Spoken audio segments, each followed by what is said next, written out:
கர்த்தருடைய பரிசுத்த நாமத்தை நன்றியோடு ஸ்தோத்திரிக்கிறேன். I gratefully praise the holy name of the Lord. இந்த நாலாம் நாளிலும் ஆண்டவர் நமக்கு எல்லா அனுகூலத்தையும் செய்து நம்முடைய மத்தியிலே அசைவாடி கொண்டிருக்கிறார்.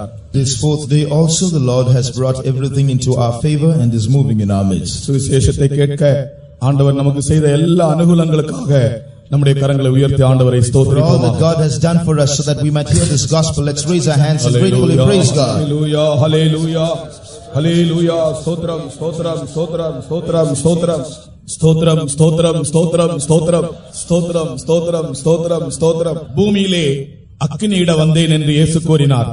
I have come to put fire on earth, Jesus said. இயேசு மனிதருடைய இருதயங்களிலே அந்த அக்கினியை போட்டுக்கொண்டே இருக்கிறார். And God has been putting that fire into the hearts of men. அநேக ஆயிரங்களின் இருதயங்கள் தேவனுடைய அக்கினியினால் எரிந்து கொண்டே இருக்கிறது. Many thousands, the hearts of many thousands are burning with this fire of God. எருசலேமுக்கு எருசலேமிலே இருக்க பயந்து எருசலேமை விட்டு புறப்பட்டு போனதான எம்மாவூருக்கு போனதான 2 சீஷர்களுடைய இருதயங்கள் கூட அக்னியாய் எரிகிற ஒரு அனுபவம் உண்டாயிற்று. We see the 2 disciples who left Jerusalem to go to Emmaus. Their hearts also burned within them.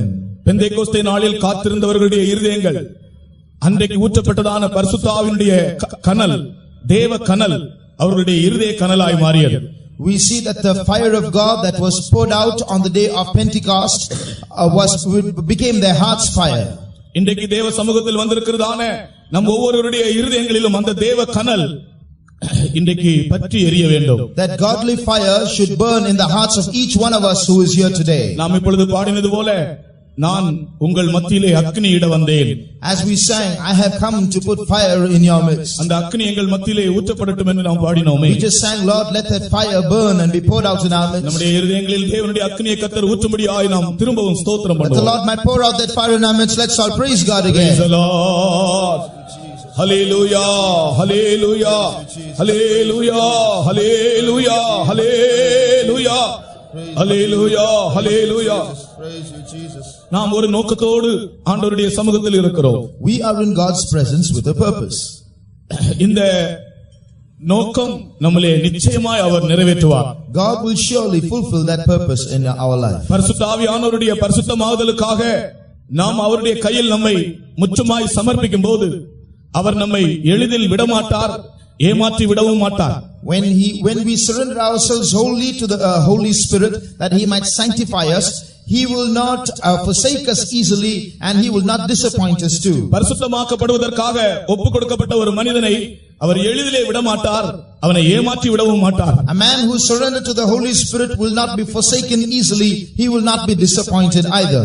கூறப்படுகிற ஒவ்வொரு வசனமும் நம்மை பரிசுத்தமாக்க வேண்டும், நம்மை கட்டி எழுப்ப வேண்டும், நம்மை பலப்படுத்த வேண்டும், நம்மை சுத்திகரிக்க வேண்டும், நமக்குள்ளே ஒரு விடுதலையை உண்டாக்க வேண்டும். Every word uttered should deliver us and should command a sanctification in us and should strengthen us. நம்முடைய ஜீவியத்தை கட்டும்படியாகவே ஆண்டவருடைய வசனங்களை ஆண்டவர் தந்து கொண்டிருக்கிறார். God has given us His words so that He might build up our lives. ஒரு பெரிய தேவ சமூகத்திற்காக விசுவாசத்தோடு கரங்களை உயர்த்தி அவரை ஸ்துதியுங்கள். For such a outpouring of the Lord, let us all raise our hands and praise God. Praise the Lord. Praise the Lord. Hallelujah, hallelujah, hallelujah, hallelujah, hallelujah. Thank you, Lord. Thank you, Jesus. பலிபீடத்தின் அனுபவங்களை குறித்து படிக்கும் போது இந்த பலிபீடமாகிய நம்முடைய ஒவ்வொருவருடைய ஜீவியத்திலும் இருதயத்திலும் இந்த பலிபீடத்தின் அக்கினி இறங்குவதை நாம் இன்றைக்கு உணர வேண்டும். When we listen to the experiences of the altar, each one of us should discover the fire of the altar burning in our hearts too. அறிவு இருமாப்பை உண்டாக்கும், அன்போ பக்தி விருத்தியை உண்டாக்கும். Knowledge puffeth up, but charity or love edifies. நாம் படிப்பது அறிவுக்காக அல்ல, நம்முடைய ஆவிக்குரிய ஜீவியத்திலே ஒரு பெரிய அனல் உண்டாகும்படியாக படிக்கிறோம். பலிபீடத்தின் அக்கினி ஊற்றப்படும்படியாக ஸ்தோத்திரம் பண்ணுவோம். We study not just for knowledge but so that a fire might burn in our hearts, that the fire of the altar might burn in our hearts. Let's praise God. Amen, amen, hallelujah, hallelujah, hallelujah, hallelujah, hallelujah, amen. ஸ்தோத்திரம், ஸ்தோத்திரம். இன்று நான் ஈசாக்கின் பலிபீடத்தையும் யாக்கோபின் பலிபீடங்களையும் பற்றி சில காரியங்கள் சொல்லுகிறேன். I want to tell you some things about Isaac's altar and Jacob's altar. ஈசாக்கின் பலிபீடத்தை பற்றி ஆதியாகமம் 26ஆம் அதிகாரம் 25ஆம் வசனத்திலே வாசிப்போம். About Isaac's altar we read in Genesis 26:25. அங்கே அவன் ஒரு பலிபீடத்தை கட்டி கர்த்தருடைய நாமத்தை தொழுது கொண்டு அங்கே தன் கூடாரத்தை போட்டான். அவ்விடத்தில் ஈசாக்கின் வேலைக்காரர் ஒரு துறவை வெட்டினார்கள். And he builded an altar there and called upon the name of the Lord and pitched his tent there, and there Isaac's servants digged a well. அந்த 8வது படத்தை பாருங்கள். உங்களுக்கு அங்க இருந்தால் தெரியுமோ என்னமோ, ஈசாக்கு கட்டின பலிபீடம் பேர்செபாவிலே ஈசாக்கு கட்டின பலிபீடத்தை அங்கே நாம் காண்கிறோம். We see in picture number 8 the altar built by Isaac. It was made in Beersheba. பேர்செபாவிலே பலிபீடம் கட்ட வேண்டும் என்றால் அவன் பேர்செபாவிலே குடியிருக்க வேண்டும் அல்லவா, பேர்செபாவிலே வர வேண்டும் அல்லவா, எப்படி அவனுடைய வாழ்க்கை வந்தது அங்கே கொண்டு வந்தது என்று சில விளக்கங்கள் சொல்லுகிறேன். To build an altar in Beersheba, he must have come to Beersheba and stayed at Beersheba. How that happened, I will tell you. முதலாவது ஈசாக்கினுடைய ஜீவியத்தின் சில விளக்கங்களை கவனிப்போம்.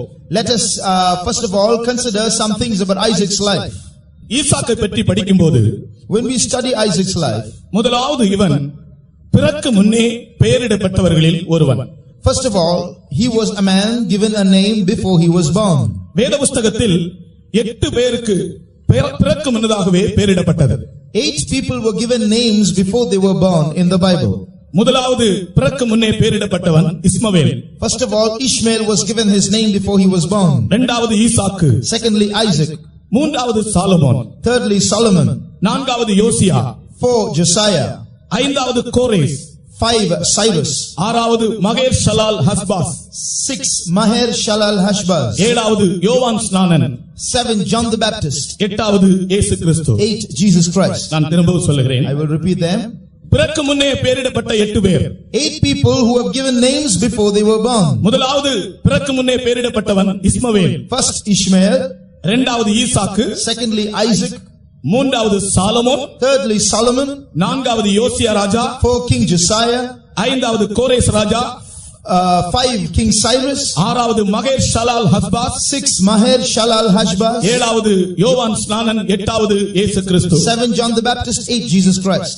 இவ்வளவு பேரும் அவர்கள் பிறக்கு முன்னமே அவர்களுடைய பெயர் அறிவிக்கப்பட்டவர்கள். All these names were given to those individuals before they were born. நாம் இவர்கள் எல்லாரை பற்றியும் சிந்திக்க இப்பொழுது சமயம் இல்லை. And there is no time to consider all of them. இப்படி பிறக்கு முன்னே பெயரிடப்பட்டவர்களில் ஒருவன் இந்த ஈசாக்கு. This Isaac was one of those who had their names given before they were born.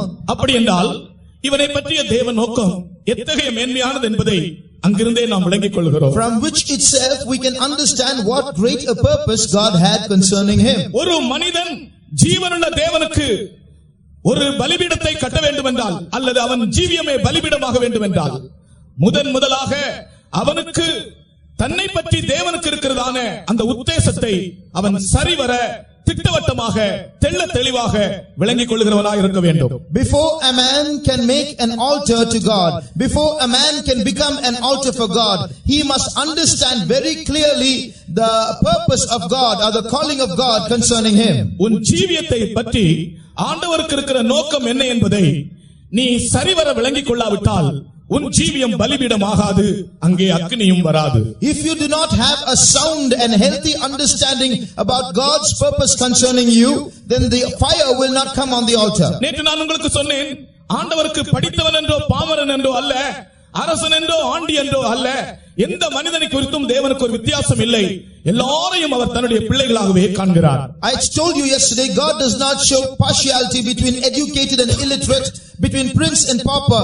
God loves everyone equally. எல்லாரை பற்றியும் அவருக்கு ஒரு நோக்கம் இருக்கிறது. God has a purpose concerning each one of you. அலங்கார வாசல் அண்டையிலே இருந்ததான அந்த சப்பானியை குறித்தும் ஆண்டவருக்கு ஒரு நோக்கம் இருந்தபடியால் தகுந்த நேரம் வந்தபோது அவன் குதித்து எழுந்து நின்று நடந்தான்.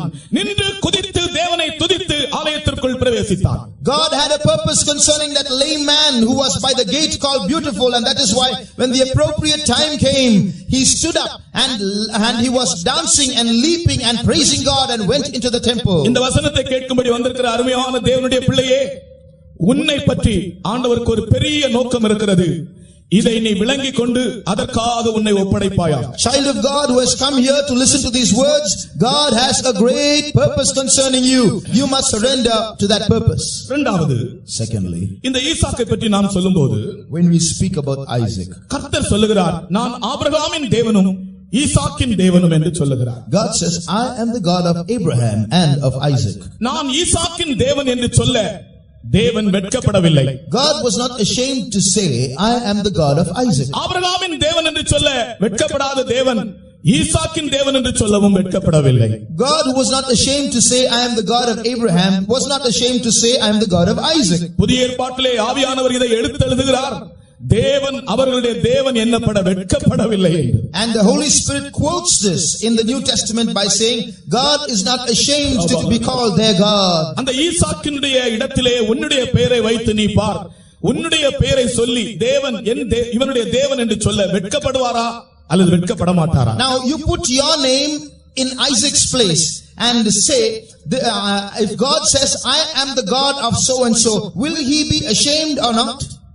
உன்னுடைய பெயரை வைத்து உன்னுடைய தேவன் என்று சொல்ல ஆண்டவர் வெட்கப்படுவாரா வெட்கப்பட மாட்டாரா? Will God be ashamed to put your name in that place and say, I am your God? நான் ஆபிரகாமின் தேவனும் ஈசாக்கின் தேவனும்.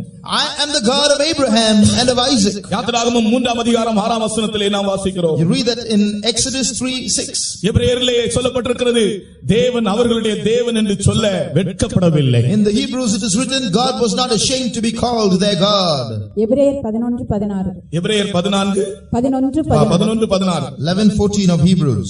அதை என்ன அதிலும் மேன்மையான பரமதேசத்தையே விரும்பினார்கள், ஆகையால் தேவன் அவர்களுடைய தேவன் என்னப்பட வெட்கப்படுகிறதில்லை. But now they desire a better country, that is an heavenly, wherefore God is not ashamed to be called their God. அவர்களுடைய விருப்பத்தை அடிப்படையாக கொண்டு தேவன் அவர்களுடைய தேவன் என்று சொல்ல வெட்கப்படவில்லை, பரம தேசத்தை விரும்பினார்கள். ஆகையால் தான் தேவன் அவர்களுடைய தேவன் என்று சொல்ல வெட்கப்படவில்லையா? Keeping their desire as a basis, God called them by their names and called himself their God, because they had a desire for a heavenly country. He was not ashamed. இந்த உலகத்திற்குரிய ஏதாகலும் காரியங்கள் நீ விரும்பினால் தேவன் உன்னுடைய தேவன் என்று சொல்லப்பட வெட்கப்படுவார்.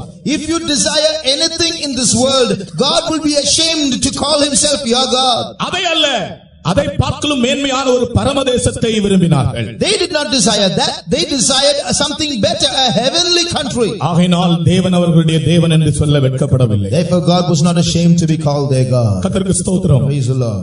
அடுத்தது இந்த ஈசாக்கை பற்றி யாக்கோபு சொன்ன ஒரு வார்த்தை. Next, a word of Jacob concerning Isaac. ஈசாக்கின் பயபக்திக்குரிய தேவன் என்று, ஈசாக்கின் பயபக்திக்குரியவர் என்று தன்னுடைய தகப்பனை பற்றி யாக்கோபு சொல்லுகிறார். Jacob speaks about his father saying and refers to the godliness of his father Isaac. 31ஆம் அதிகாரம் ஆதியாகமம் 42ஆம் வசனத்திலே நீங்கள் தயவு செய்து இந்த வசனத்தை எடுத்து படித்து பாருங்கள். இந்த ஈசாக்கினுடைய மகன் சொல்லுகிறான் தன்னுடைய தகப்பனை பற்றி, ஈசாக்கின் பயபக்திக்குரியவர் என்று ஆண்டவரை அங்கே எடுத்து காட்டுகிறார். He speaks about God and speaks about the fear of Isaac there. 31:42 of Genesis. என் பிதாவின் தேவனாய ஆபிரகாமின் தேவனும் ஈசாக்கின் பயபக்திக்குரியவரும். ஈசாக்கின் பயபக்திக்குரியவரும் அந்த வசனத்தை படித்தபோது அந்த வார்த்தை என்னை அதிகமாய் தொட்டது. When I read this portion, that verse really touched me. இங்கிலீஷ்ல, Except the God of my father, the God of Abraham, and the fear of Isaac. ஈசாக்கின் பயபக்திக்குரியவர், the fear of Isaac. அந்த இடத்திலே ஈசாக்குக்கு ஒரு வித்தியாசமான விசேஷமான ஒரு பயபக்தி இருந்தது. அந்த பயபக்தியிலே ஒரு 5 தன்மைகளை இன்றைக்கு நான் உங்களுக்கு சொல்லுகிறேன். ஈசாக்குக்கு இருந்த பயபக்தி என்ன? There was something special about the godliness of Isaac, and that is why it is outstanding. There are 5 aspects to it. I will tell you now. பெர்ஷெபாவிலே அந்த பலிபீடம் எழும்பினது எப்படி? இதெல்லாம் படிக்கும்போதுதான் இந்த பலிபீடம் எழும்பினது எப்படி என்று நமக்கு விளங்க முடியும். How was that altar reared up in Beersheba? Only if we study that will we understand things. ஈசாக்கின் பயபக்தியை பற்றி நாம் படிக்கும்போது अनेक காரியங்கள் படிக்கலாம். ஒரு 5 காரியங்களை உங்கள் முன்னே வைக்கிறேன். Of the many things we can consider about the godliness of Isaac, I place before you 5 things. ஈசாக்கு தேவனிடத்தில் பயபக்தி உள்ளவனாய் இருந்தபடியினால் தான் தன் தகப்பனுக்கு தன்னை ஒப்பு கொடுத்தான். Isaac had godliness within him, a godly fear within him, and that's why he yielded to his father. பெற்ற பிள்ளைகளே, வாலிபர்களே, நீங்கள் தேவனிடத்தில் பயபக்தி உள்ளவர்களாய் இருந்தால் மட்டும்தான் உங்கள் தாய் தகப்பன் சொல்வதற்கு கீழ்ப்படிவீர்கள். Children and young people, you will obey your parents only if you have godly fear within you. தகப்பனுக்கும் தாய்க்கும் கீழ்ப்படியாத ஒரு பிள்ளை தெய்வ பயமுள்ள பிள்ளை அல்ல. A child who does not obey its parents is not a child with the fear of God. ஈசாக்கு தேவனிடத்தில் பயபக்தி உள்ளவனாய் இருந்தபடியினால் அவன் தன்னுடைய தகப்பன் என்ன சொன்னானோ அதற்கு அப்படியே கீழ்ப்படிந்தான். Isaac had godliness, a godly fear within him, and that's why whatever his father Abraham told him, he implicitly obeyed. இல்லாவிட்டால் அந்த மோரியா மலையிலே நேற்று நான் சொன்னது போல அவனை பிடித்து கட்டி கட்டையின் மேல் வைக்க போகும்போது அந்த வயதான தகப்பனை உதறி தள்ளிவிட்டு ஒரே ஓட்டமாய் ஓடி இருக்க முடியும் அவன். Otherwise, when his father attempted to tie him at the Mount Moriah to sacrifice him, he would have just shaken up everything and run away. கொஞ்சம் தூரத்திலே போனால் அவனுடைய வேலைக்காரர்கள் நின்று கொண்டிருக்கிறார்கள். ஓ என்னை கொல்லுகிறானே என்று ஒரு சத்தம் போட்டால் போதும் வேலைக்காரர்கள் வந்திருப்பார்கள். A short distance ahead, his servants were waiting. He would have given a shout and saying, "My father is trying to kill me." அவனுடைய பயபக்தி, தேவனிடத்தில் அவனுக்கு இருந்த பயபக்தி தன்னுடைய தகப்பன் அவனை கொன்று போட்டாலும் கீழ்ப்படிவேன் என்று தன்னை ஒப்புக் கொடுக்க வைத்தது. Because of his godly fear, although his father was going to kill him, it made him surrender to his father. அடுத்தது இந்த ஈசாக்கு இருந்த பயபக்தியை பாருங்கள். பெண் பார்க்கும்போது இவனுடைய மனைவியை இவன் காணவே இல்லை. When looking for a girl for him for marriage, he never saw his wife. தன்னுடைய விவாக நாள் அன்று அவனுடைய மனைவி அவன் காண்கிறான். On the day of his wedding, he sees his wife. கர்த்தருக்கு ஸ்தோத்திரம். Praise the Lord. தன்னுடைய விவாக காரியம் கூட ஆண்டவரே அதை நடத்தி முடிப்பார் என்ற பக்தி அவனுக்கு இருந்தது, விசுவாசம் இருந்தது. He had that faith and that devotion towards God that God himself would perform all things concerning his marriage. இன்றைக்கு பெந்தேகோஸ்தே ஜனங்கள் நடுவிலே வாழ்க்கையை தொலைக்கிற ஒரு பயங்கர பிரச்சனையா இருக்கிறது விவாக பிரச்சனை. Today, marriage is a great problem that is ruining one's life. அதுவரைக்கும் சரியா இருந்த ஆட்கள் விவாகத்தின் போது பலிபீடத்தை இடித்து நொறுக்கி போடுகிறார்கள். People who are all right till then, when it comes to marriage, they break off all their altars. எகிப்துக்கும் பார்வோனுக்கும் தப்புவித்ததான ஜனங்கள் காதேஸ் பர்னேயாவிலே வந்து என்ன பண்ணினார்கள் நமக்கு தெரியும் தானே? Do we not know what the children of Israel who escaped Pharaoh and Egypt did at Kadesh Barnea? அதுபோல கல்யாணம் வரும்போது பலிபீடங்கள் எல்லாம் தகர்ந்து போகின்றன. Even so, when it comes to marriage, all the altars are broken down. நான் விவாகம் பண்ண வேண்டிய வாலிபர்களோடு பேசுகிறேன். I speak to young people of marriageable age. ஈசாக்கின் பயபக்திக்குரியவரை நீங்கள் விசுவாசிக்கிறீர்களோ? Do you believe in the one who is called the fear of Isaac? உங்களுடைய விவாக காரியங்களுக்கும் நீங்கள் விசுவாசத்தோடு இருங்கள். தேவன் ஏற்ற வேளையிலே ஏற்ற ஒரு துணையை உங்களுக்கு தருவார். Wait in faith for your marriage, then God will provide to you the right companion at the right time. இதை விசுவாசிக்கிறவர்கள் ஒரு அல்லேலூயா சொல்ல, பெற்றோரானாலும் பிள்ளைகளானாலும் இதை விசுவாசிக்கிறவர்கள் ஒரு அல்லேலூயா சொல்லுங்கள் பார்க்கலாம். Parents of the children who believe this, say hallelujah. Hallelujah. Hallelujah. Hallelujah. Hallelujah. Hallelujah. இனி எத்தனை அல்லேலூயா போட்டாலும் திருப்தி ஆகாது. No satisfaction, no matter how many hallelujahs we raise. விவாக காரியங்கள் இன்றைக்கு பெந்தேகோஸ்தே சபைகளை தகர்த்து போடுகிறது, பலிபீடங்களை உடைத்து போடுகிறது. Today, marriage consultations are ruining the altars of Pentecostal people. ஈசாக்கின் பயபக்திக்குரியவர், the fear of Isaac. அவன் பேசாமல் உட்கார்ந்து ஜெபித்துக் கொண்டே இருப்பான்.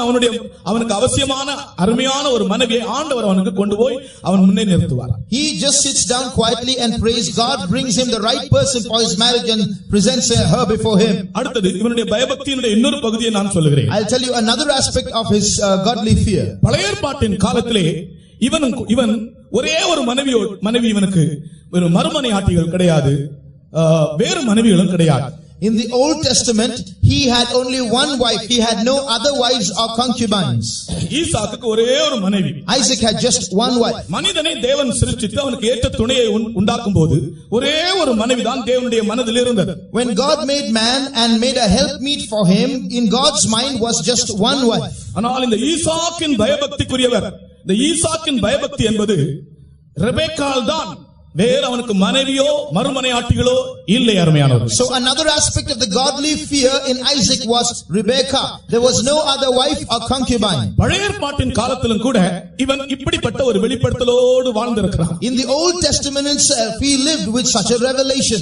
ஆபிரகாமுக்கும் கூட மறுமனையாட்டிகள் இருந்தார்கள். Abraham had concubines. ஆனால் இந்த ஈசாக்கின் பயபக்திக்குரியவர், இந்த ஈசாக்கின் பயபக்தி அந்த அளவுக்கு கூட போகவில்லை. But the fear of, because of the godly fear in Isaac, he did not go to that extent. கர்த்தருடைய பரிசுத்த நாமத்துக்கு ஸ்தோத்திரம். Praise be to the holy name of the Lord. அந்த காரியத்திலும் கூட தேவனுடைய சிந்தையை சரியாக விளங்கிக் கொண்டவனாக இருந்தான். Even in this aspect, he understood the mind of God very clearly. அடுத்ததாக Next, இவனுடைய பயபக்தியின் இன்னொரு பகுதி, another aspect of his godly fear. அவன் பஞ்சம் வந்தபோது எகிப்திற்கு போகவில்லை. When famine came, he did not run to Egypt. அவன் பஞ்சம் வந்தபோது எகிப்திற்கு போகவில்லை. When famine came, he did not run to Egypt. ஆனால் ஆபிரகாமின் காலத்திலே பஞ்சம் வந்தபோது ஆபிரகாம் எகிப்திற்கு போனான். But in Abraham's time, when famine struck the land, he ran to Egypt. ஆனால் ஈசாக்கின் காலத்தில் பஞ்சம் வந்தபோது கர்த்தர் சொல்லுகிறார், நீ எகிப்துக்கு போகாதே. But in Isaac's time, the Lord told him, don't go to Egypt. நம்முடைய தேவன் ஆகாயத்து பறவைகளை போஷிக்கிற தேவன். Our God is a God who feeds the fowls of the air. பஞ்ச காலத்திலும் நாம் இருக்கிற இடத்திலே நம்மை பிழைப்பூட்ட அவரால் முடியும். He is able to feed us right where we are, even in time of famine. உங்களுடைய ஜீவன காரியங்களை குறித்து கலங்காதிருங்கள். So don't be troubled about things pertaining to your life. பஞ்ச காலங்களிலும் பாதுகாக்கின்ற, பஞ்ச காலங்களிலும் பாதுகாக்கின்ற தேவனுக்கு ஸ்தோத்திரம் இன்றும் என்றைக்கும். தேவனுக்கு ஸ்தோத்திரம் இன்றும் என்றைக்கும். பஞ்ச காலங்களிலும் பாதுகாக்கின்ற, பஞ்ச காலங்களிலும் பாதுகாக்கின்ற தேவனுக்கு ஸ்தோத்திரம் இன்றும் என்றைக்கும். என் தேவனுக்கு ஸ்தோத்திரம் இன்றும் என்றைக்கும். ஈசாக்கே, நீ பஞ்சத்து நிமித்தம் பஞ்ச காலத்திலே நீ எகிப்துக்கு போகாதே. Isaac, in the time of famine, don't go to Egypt. நீ இருக்கிற இடத்திலே நான் உன்னை போஷிக்க வல்ல தேவன். I am able to feed you right where you are. எத்தனையோ தேவனுடைய பிள்ளைகளுக்கு தங்களை போஷிக்கிற விஷயத்திலே மிகவும் பிரச்சனையாகவும் பயமாகவும் காணப்படுகிறது. So many people are afraid. It is a problem for them in concerning being fed. இந்த வேத பாடத்திலே கர்த்தர் உங்களோடு பேசுகிறார். நீங்கள் உங்கள் ஆகார காரியங்களை குறித்து கவலைப்பட வேண்டாம். ஈசாக்கின் தேவன், ஈசாக்கின் பயபக்திக்குரியவர் நம்முடைய தேவனாய் இருக்கிறார். Through this Bible study, the Lord is telling you, you don't have to worry. The fear of Isaac, the God of Isaac is with us. ஆகாரத்தை குறித்து கவலைப்பட வேண்டாம். Don't be afraid about your food. நமக்குரியதை தவிர அவர் வல்லவராக இருக்கிறார். He is able to provide our needs. ஆகாயத்து பறவைகளை போஷிக்கிற தேவன் நம்மை போஷிக்கிறவராக இருக்கிறார். He who feeds the birds of the air will feed us too. நாம் எல்லாரும் சேர்ந்து அந்த கோர்த்தை நம்ம எல்லாருக்கும் தெரியும் தானே. ஆகாயத்து பட்சிகளை போஷிக்கிற தேவன் தினமும் என்னை போஷிப்பதால் ஸ்தோத்திரிப்பேன் நான். எல்லாரும் பாடுவோம் இந்த பாட்டு. இப்பொழுது கன்வென்ஷனுக்கு எல்லாம் சாப்பாடு சமயத்தில் எல்லாம் பாடுவதில்லை. ஏனென்றால் இப்ப பஃபே சிஸ்டம் ஆயிடுச்சு. It's all buffet system now, so we don't sing this song in our during lunchtime. ஸ்தோத்திரிப்பேன் ஸ்தோத்திரிப்பேன் ஆகாயத்து பறவைகளை போஷிக்கிறேன் என்றெல்லாம் பாடுவோம். இப்பொழுது பாடுவதற்கு நேரமில்லை. பஃபே வந்து ஆகாயத்து பறவைகள் எல்லாம் விரட்டி அடிச்சிச்சு. Everything is buffet system now. We don't sit in rows to sing songs anymore. அது இல்லாமலும் முடியாது. And you can't avoid it either. கர்த்தருக்கு ஸ்தோத்திரம். Praise the Lord. இப்பொழுது பாடுவோமா? இப்பொழுது சாப்பாடு இல்லை, ஆனால் விசுவாசத்தை பாடுகிறோம். There's no food now, but we are going to sing by faith. விசுவாசத்தோடு பாடுவோம். ஸ்தோத்திரிப்பேன் ஸ்தோத்திரிப்பேன் இயேசு தேவனை. எல்லாரும் கை தட்டி பாடுவோம். மகிமை உண்டாகும். ஸ்தோத்திரிப்பேன் இயேசு தேவனை என் ஜீவனுள்ள நாட்கள் எல்லாம் ஸ்தோத்திரிப்பேன் நான். உதடுகளின் கனியாகிய ஸ்தோத்திர பலியை எல்லாரும் கை தட்டு. உதடுகளின் கனியாகிய ஸ்தோத்திர பலியை என் இயேசுவின் நாமத்தினாலே செலுத்துகிறேன் நான். என் இயேசுவின் நாமத்தினாலே செலுத்துகிறேன் நான். பாவக்கரை நீங்க என்னை முற்றிலுமாக, பாவக்கரை முற்றிலுமாக தன் சுத்தமுள்ள இரத்தத்திற்குள் தோய்த்ததினாலே, சுத்தமுள்ள இரத்தத்திற்குள் தோய்த்ததினாலே என்னுடைய நோய்களையும் காயங்களாலே, என்னுடைய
தேவன் ஈசாக்கின் பயபக்திக்குரியவர்.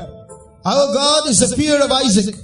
அந்த தேவனை ஈசாக்கின் மகன் யாக்கோபு தெரிந்து கொண்டார். And that God chose the son Jacob of Isaac. அந்த தேவனை ஈசாக்கின் மகன் யாக்கோபு தெரிந்து And கொண்டார். Jacob chose the son of Isaac chose that God. கர்த்தருக்கு ஸ்தோத்திரம். Praise the Lord. அவன் சொல்கிறான் ஈசாக்கின் பயபக்திக்குரியவர் என்று. He refers to that God as the fear of Isaac. ஐந்தாவதாக இவனுடைய பயபக்தியினுடைய இன்னொரு அம்சம். Another aspect of his godly fear. இந்த ஈசாக்கு தன்னுடைய தகப்பனோடு கூட கூடாரங்களில் குடியிருந்தான். This Isaac was staying with his father in tents. கர்த்தருக்கு ஸ்தோத்திரம். Praise the Lord. தன் தகப்பனோடு கூட. பிள்ளைகளே, உங்கள் பெற்றோருடைய விசுவாசத்தை நீங்கள் பின்பற்றுங்கள். Children, follow the faith of your father, of your parents. உலகம் மாறும்.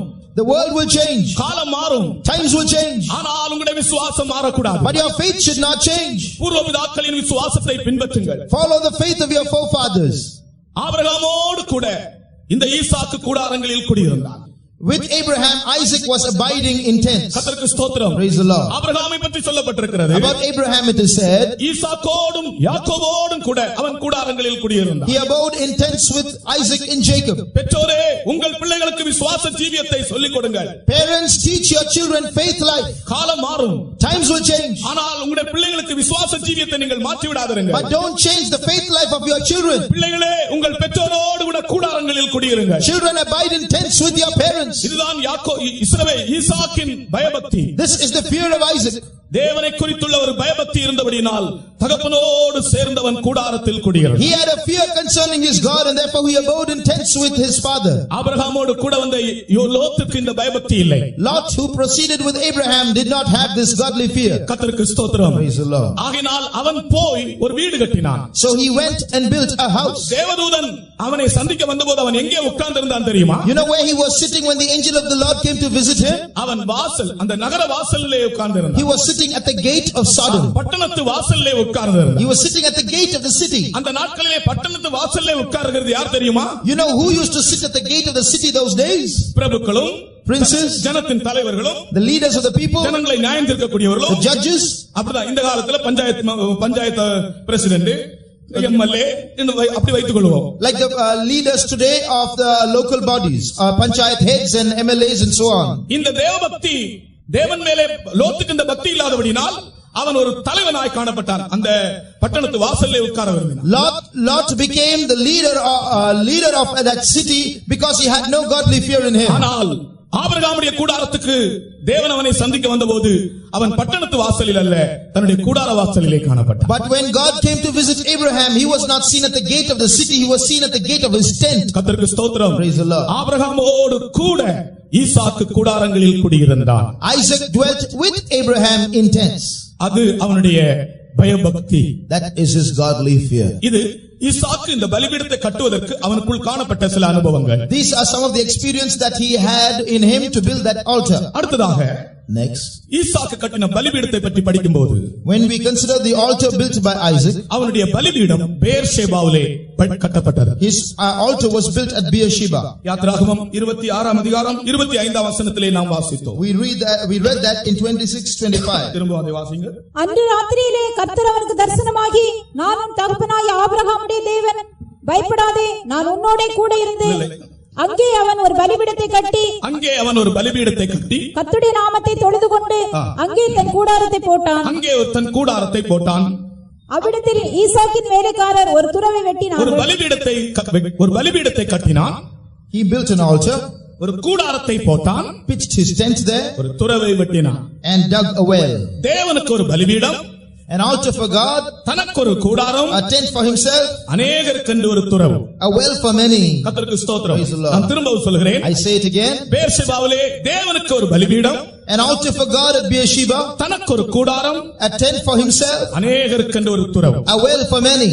இந்த பெயர்ஷெபாவிலே இவன் வந்து குடியிருக்க தேவன் தான் அவனுக்கு கட்டளையிட்டார். Now it was God who asked him to come and stay in Beersheba. கர்த்தர் சொல்லுகிற இடத்தில் தான் இவன் குடியிருந்து கொண்டே இருந்தான். So he dwelt in places only dictated by God. மொத்தம் அவன் 3 இடங்களில் குடியிருந்ததாக நாம் பார்க்கிறோம். In all we see him staying in 3 different places. முதலாவது அவன் குடியிருந்த இடம் லகாய் ரோய். First of all, he was staying in Lahai Roy. அதை நாம் 25ஆம் அதிகாரத்தில் படிக்கிறோம். We read about that in chapter 25. Abraham மரித்த பின் ஈசாக்கு குடியிருந்த இடம் லகாய் Roi. After Abraham died, Isaac stayed in Lahai Roi. 11. Verse 11. Abraham மரித்த பின் தேவன் அவன் குமாரனாகிய ஈசாக்கை ஆசீர்வதித்தார். லகாய் ரோயி என்னும் துறவுக்கு சமீபமாய் ஈசாக்கு குடியிருந்தான். இங்கேதான் அவன் முதலாவது குடியிருந்தான். This was where he stayed. Abraham மரித்த பின்பு After Abraham died. லகாய் ரோயி என்றால் நீர் என்னை காண்கிற தேவன். Lahai Roi means thou God seest me. நீர் என்னை காண்கிற தேவன் என்ற இடத்தில் அவன் குடியிருந்தான். He was staying in a place called thou God seest me. கர்த்தருக்கு ஸ்தோத்திரம். Praise the Lord. அப்ப நாம் குடியிருக்க வேண்டிய இடம் எது? So what is the place that we have to be? தேவன் என்னை காண்கிறார் என்ற இடத்தில் நாம் குடியிருக்க வேண்டும். We have to be in that place where God sees us. இது ஒரு நம்முடைய ஜீவியத்தில் ஒரு விசேஷமான ஒரு அனுபவம். This is a special experience in our life. தேவன் என்னை காண்கிறார். God sees me. கர்த்தருக்கு ஸ்தோத்திரம். Praise the Lord. மனுஷன் என்னை காணாவிட்டாலும் தேவன் என்னை காண்கிறார். Man may not see me, but God sees me. அங்கேதான் நம்முடைய ஆசீர்வாதங்கள் எல்லாம் தொடங்குகிறது. That's the beginning of all our blessings. அங்கேதான் தேவனுடைய பிரசன்னம் நம்மோடு உண்டாகிறது. That's where God's presence is manifest before us. அங்கேதான் தேவன் நம்மோடு பேச ஆரம்பிக்கிறார். That's where God begins to communicate with us. அங்கேதான் உள்ளத்தில் பரவசம் ஏற்படுகிறது. That's where we have ecstasy in heart. அங்கேதான் நம்முடைய ஆத்துமாவுக்கு ஒரு பாதுகாவல் ஏற்படுகிறது. That's where our soul is made secure. என் தேவன் என்னை காண்கிறார். My God sees உனக்கு ஒரு me. ஆபத்து வரும்போது When you are in danger, நீ விசுவாசிக்க வேண்டிய அனுபவம் தேவன் என்னை காண்கிறார். what you have to believe is God sees me. ஒரு பாவம் செய்ய வேண்டிய சூழ்நிலை வரும்போது When a situation arises where you have to commit a sin, நீ நினைக்க வேண்டியது தேவன் என்னை காண்கிறார். you have to remember God sees me. நான் இருப்பது லகாய் Roi. I am at Lahai Roi. இந்த வெளிப்படுத்தல் உனக்கு இருந்தால் நீ பாவமும் செய்ய மாட்டாய், தீமையும் உன்னை அணுகாது. If you have this revelation, you will not sin and evil will not come near you. எனக்கு உதவி செய்ய யாரும் இல்லையே என்று நீ நினைக்க வேண்டாம். You need not think there's no one to help me. கர்த்தருக்கு ஸ்தோத்திரம். Praise the Lord. எனக்கு உதவி செய்ய யாரும் இல்லையே என்று நினைக்க வேண்டாம். Don't think there is no one to help me. எந்த இடத்திலும் எந்த நிலைமையிலும் ஆண்டவர் நமக்கு உதவி செய்ய வல்லவராய் இருக்கிறார். In any place and in any state, God is able to help us. ஒரு நாள் என்னுடைய ஜீவிதத்திலே சம்பவித்த ஒரு காரியத்தை நான் சாட்சியாக சொல்லுகிறேன். I will tell you as testimony one thing that happened in my life. நான் கோவாவில் ஊழியம் செய்து கொண்டிருந்த போது, When I was serving God in Goa, ஒரு நாள் ஒரு சம்பவம் நடந்தது. one day an incident took place. ஒரு இடத்திற்கு நான் நடந்து போய் கொண்டிருந்தேன். I had to go walking to a certain place. ஒரு குறிப்பிட்ட நேரத்தில் அந்த இடத்துக்கு நான் போய் சேர வேண்டும்.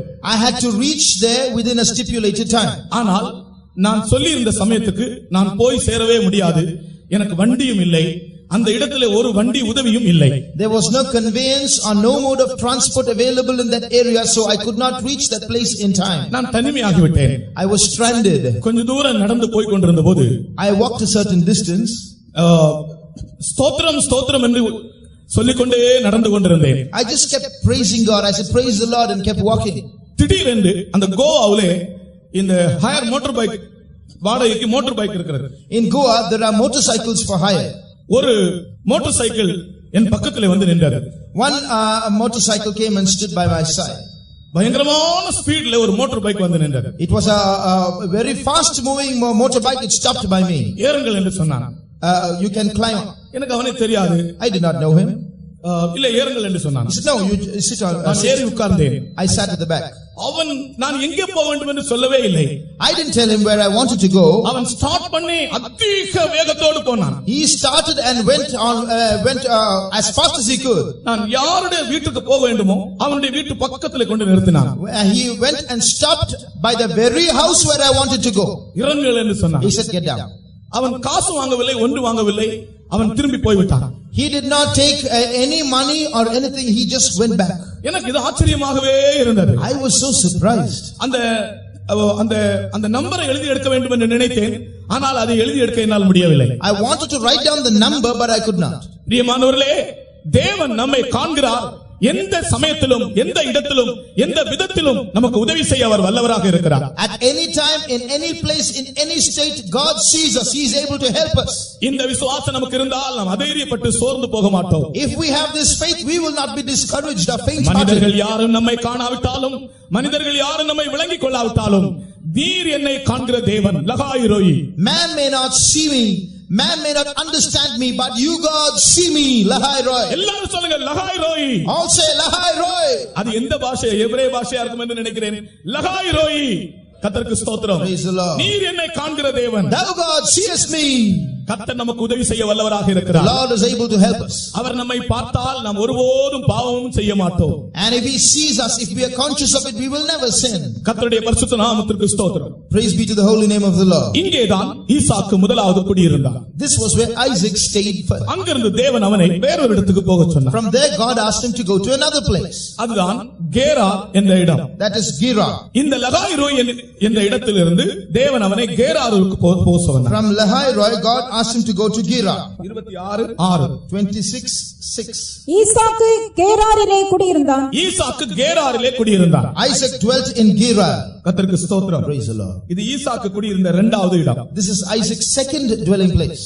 இது கர்த்தர் அவனுக்கு காண்பித்த இடம். This is a place God showed him. அவன் கர்த்தருடைய நடத்துதல் படியே அவன் குடியிருந்தபடியினால் தான் அடுத்தது அவன் பெர்ஷெபாவுக்கு வர முடிந்தது. He was able to go finally to Beersheba because prior to that he was able to go according to God's guidance. இந்த கேராரிலே நடந்தது என்ன தெரியுமா? You know what happened at Gerar? 100 மடங்கு அவனுடைய விளைச்சலை கர்த்தர் விளையச் செய்தார். அவன் விதை விதைத்த போது 100 மடங்கு தேவன் விளையச் செய்தார். When he sowed in that land, God helped him to reap 100-fold. கர்த்தருக்கு ஸ்தோத்திரம். Praise the Lord. பிசினஸ் பண்ணுகிறீர்கள், இந்த பிசினஸ்லயே உங்களுக்கு நஷ்டம் வந்து விடுகிறது. Many of you are doing business and some of you suffer loss in your business. ஈசாக்கினுடைய தேவன் 100 மடங்கு விளையச் செய்கிற தேவன். But the God of Isaac is a God who makes who causes to fructify 100-fold. உங்களுடைய எழுத்தின்படி உள்ள பகுதியை பேசுகிறேன். I speak about the literal side now. 100 மடங்கு விளையச் செய்கிற தேவன் நீ செய்கிற பிசினஸை ஆசீர்வதிக்க முடியும். God who causes to increase 100 times is able to bless your business too. கர்த்தருக்கு ஸ்தோத்திரம். Praise the Lord. ஈசாக்கை தேவன் 100 மடங்கு ஆசீர்வதித்தார். God blessed Isaac 100 times. எழுத்தின்படி நம்முடைய கையின் பிரயாசங்களை கர்த்தர் ஆசீர்வதிக்கிறார். Literally, God blesses the labor of our hands. உன்னுடைய கையின் பிரயாசத்தில் ஆசீர்வாதம் இல்லாமலே போனால் ஒரு பலிபீடம் கடைசியில் நீ கட்டவே முடியாது. If you are not blessed in the labor of your hands, eventually you cannot build an altar. அவன் செய்வதெல்லாம் வாய்க்கும் என்று முதலாம் சங்கீதம் நமக்கு சொல்லுகிறது. The first psalm says, whatsoever he doeth shall prosper. அவன் செய்வதெல்லாம் வாய்க்கும். Whatsoever he doeth shall நீ prosper. என்ன செய்தாலும் ஆண்டவர் அதிலே ஒரு ஆசீர்வாதத்தை கட்டளையிடுகிறார். Whatever you do, God will command a blessing there. எந்த மந்திரவாதத்தின் வல்லமை எழும்பினாலும் Whatever the power of witchcraft that rises up, நான் உனக்கு விரோதமாய் சூனியம் செய்தாலும், no matter who does witchcraft against you, கர்த்தர் உன்னுடைய கையின் பிரயாசத்தை ஆசீர்வதிக்கிற தேவன். God will bless the labor of your hands. அவன் எனக்கு விரோதமாய் செய்திருக்கிறான், இவன் எனக்கு விரோதமாய் செய்திருக்கிறான் என்று எண்ணாதே. Don't say this man has done this against me and that man against me. கர்த்தருக்கு ஸ்தோத்திரம். Praise the Lord. கர்த்தர் 100 மடங்கு விளைய செய்தார். God causes to increase 100 times. அந்த வசனம் வாசிப்போம். Read that verse. 26ஆம் அதிகாரம் 12ஆம் வசனம். 26:12. ஈசாக்கு அந்த தேசத்தில் விதை விதைத்தான். கர்த்தர் அவனை ஆசீர்வதித்ததினால் அந்த வருஷத்தில் 100 மடங்கு பலனடைந்தான். 100 மடங்கு பலனடைந்தான். That year he received 100-fold. English. Then Isaac sowed in that land and received in the same year 100-fold, and the Lord blessed him. நான் அதனுடைய எழுத்தின்படி சொன்னேன், எழுத்தின் பகுதியை சொன்னேன். I interpreted it to you literally. இனி ஆவியின்படி சொல்லுகிறேன். Now spiritually, ஒன்று 30, இன்னொன்று 60, இன்னொன்று 100மாய் விளைந்தது. increasing 30-fold, 60-fold and 100-fold. அது நம்முடைய ஆவிக்குரிய பகுதி. That's our spiritual side. சில விதைகள் நல்ல நிலத்தில் விழுந்தன, 30, 60, 100மாய் விளைந்தது. Some seed fell on good ground and brought forth fruit, some 30-fold, some 60 and some 100-fold. எத்தனையோ பாஸ்டர்மாருடைய பைபிள் ஸ்டடியை நீ கேட்டதுண்டு. You have listened to the Bible studies of so many pastors. எத்தனையோ சிறிய ஊழியக்காரர்கள் உன்னுடைய இதயத்தில் விதைத்திருக்கிறார்கள். So many small workers have sowed in your heart. எத்தனையோ senior பாஸ்டர்மார்கள் How விதைத்திருக்கிறார்கள். many senior pastors have sown in your எத்தனையோ heart? சீஃப் பாஸ்டர்மார்கள் So விதைத்திருக்கிறார்கள். many chief pastors have sown in your heart. அந்த விதைகள் உனக்குள்ளே 100 மடங்கு விளைந்திருக்கிறதா இன்றைக்கு நீ சொல்லுவாயா? But can you say today that seed has increased 100 times in your heart? நல்ல நிலத்தில் விழுந்த விதைகளோ 30, 60, 100மாக இயேசு கிறிஸ்துவினுடைய வருகையிலே காணப்படுகிறவருடைய வாழ்க்கையிலே அது 100 மடங்கு விளைந்தே தீர வேண்டும். The seed that fell on good ground has to increase 30, 60 and 100 to be caught up at the coming of the Lord. It must have increased 100-fold. நான் நட்டேன், I planted. அப்பல்லோ நீர் பாய்ச்சினான். Apollos watered. தேவன் விளையச் செய்தார். God gave the increase. தேவன் 100 மடங்கு விளையச் செய்தார். God gave the increase 100-fold. அப்போஸ்தலனாகிய பவுல் கூறுகிறார். St. Paul says it. நான் நட்டேன். I planted. அப்பல்லோ நீர் பாய்ச்சினான். Apollos watered. தேவன் விளையச் செய்தார். God gave the increase. Hallelujah. Hallelujah. விளையச் செய்கிற தேவனை நம்முடைய 2 கரங்களை உயர்த்தி ஒரு ஹalleluya சொல்வோமாக. ஹalleluya. Hallelujah. கர்த்தருக்கு ஸ்தோத்திரம். Praise the Lord. சிலருக்கு 1.5 கை தான் இருக்கு. Some have 1.5 hands. 2 கையை உயர்த்தி ஸ்தோத்திரம் பண்ணுவோம். Let's raise both our hands and praise God. கானான் தேசத்திலே பாகால் என்று ஒரு தேவன் இருந்தது. In the land of Canaan there was a god called Baal. இந்த பாகால் என்பது விளைச்சலின் தேவனாம். This Baal is a fertility god or god of harvest. இந்த நிலத்தை விளையச் செய்கிறதே அந்த தெய்வம் தான் பாகால் என்று அவர்கள் விசுவாசித்தார்கள். They believed that Baal was the god who caused them a good harvest. The agricultureக்கு ஒரு தெய்வம் கானான் தேசத்திலே. So in Canaan there was a god for agriculture. அந்த ஜனங்களை இஸ்ரவேல் ஜனங்களும் பின்பற்றினார்கள். And the Israelites followed that god too. இஸ்ரவேலின் விளைச்சலை விளையச் செய்கிறவர் தேவன் பிரியமானவர்களே. But it is the God, the true God who causes Israel to increase. அவர் எழுத்தின்படியும் ஆவியின்படியும் விளையச் செய்கிறவராய் இன்றைக்கு நம்முடைய மத்தியிலே அசைவாடி கொண்டிருக்கிறார். He is walking in our midst so that he might cause us a spiritual harvest and a literal harvest. எத்தனையோ பாஸ்டர்மார்கள் உன்னுடைய இதயத்தில் விதைத்திருக்கிறார்கள். How many pastors have sowed in your heart? எத்தனையோ டைரியாக நீ எழுதி வைத்திருக்கிறாய். You have written diary after diary of notes. 100 மடங்கு விளைந்திருக்கிறதா? But have you increased 100 times? இன்றைக்கு நீ கேட்கிற வசனங்கள் உனக்குள்ளே 100 மடங்கு விளையுமா? The verses that you are listening to now, will it increase 100-fold? அதுதான் கேராரின் அனுபவம். That is the experience of Gerar. நான் நட்டேன். I planted. அப்பல்லோ நீர் பாய்ச்சினார். Apollos watered. தேவன் விளையச் செய்தார். God gave the increase. இப்பொழுது ஒரு ஹalleluya சொல்லுவோமாக. Now say hallelujah. ஹalleluya. இதுதான் சரியான ஹalleluya. This is the right hallelujah. கர்த்தருக்கு ஸ்தோத்திரம். Praise the Lord. விளையச் செய்கிற தேவனை நீங்கள் துதித்து உங்களுடைய இருதயத்திலே 100 மடங்கு ஒரு விளைச்சலை இந்த கடைசி நாட்களில் கிருபையின் காலத்தில் நீங்கள் பெற்றுக்கொள்ள வேண்டும். You must praise the God who gives us the harvest and receive grace in these last days, in this grace period. அவன் அந்த பேர்ஷெபாவிலே அந்த கேராரில் இருந்து அடுத்ததாக வந்த இடம் பேர்ஷெபா.